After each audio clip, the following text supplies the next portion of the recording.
Hello friends, welcome to my YouTube channel. दोस्तों बहुत स्वागत है आपका अपने यूट्यूब चैनल में। दोस्तों अभी से वीडियो दीजिए लाइक और चैनल पर नए दोस्त साथ बेल आइकन जो दबा लीजिए, क्योंकि भोजपुरी सभी छोटी बड़ी जहाँ पे आप तो इस चैनल पे देखने को मिलती रहती है। दोस्तों बता देते साहिल लाल यादव जी का एक गाना का वीडियो सॉन्ग रिलीज हो चुका है, जिस गाने का नाम है पड़ोसन शोषण करती है। जी हाँ दोस्तों, नीलकांत फिल्म्स पर इसका आज वीडियो रिलीज हुआ है 6:05 पर, जिस गाने का नाम है पड़ोसन शोषण करती है। ऑडियो एक सप्ताह पहले आया था और ऑडियो ने 7 मिलियन क्रॉस कर दिया है, तो आप जाइए वीडियो देखिए।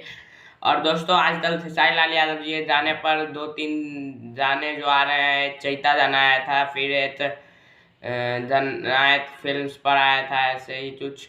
तो गाने पर व्यूज़ बहुत कम जा रहे हैं, तो इस पर आप लोग ध्यान दीजिए अगर सच्चे फैंस हैं तो। क्योंकि सच्चा फैंस कभी भी अपने स्टार को नीचे नहीं करता। तो आप लोग जाइए सुनिए नीलकांत फिल्म्स पर पड़ोसन शोषण करती है वीडियो सॉन्ग। त्रिशातर मधु और खेसारी लाल यादव ने परफॉर्मेंस दिया है, शिल्पी राज खेसारी लाल यादव ने गाया है, रोशन सिंह जी का म्यूजिक है और आनंद जी ने लिखा है। जी हाँ दोस्तों, तो जाइए और सुनिए, ढेर सारा प्यार दीजिए। तब तक के लिए जय हिंद जय भारत।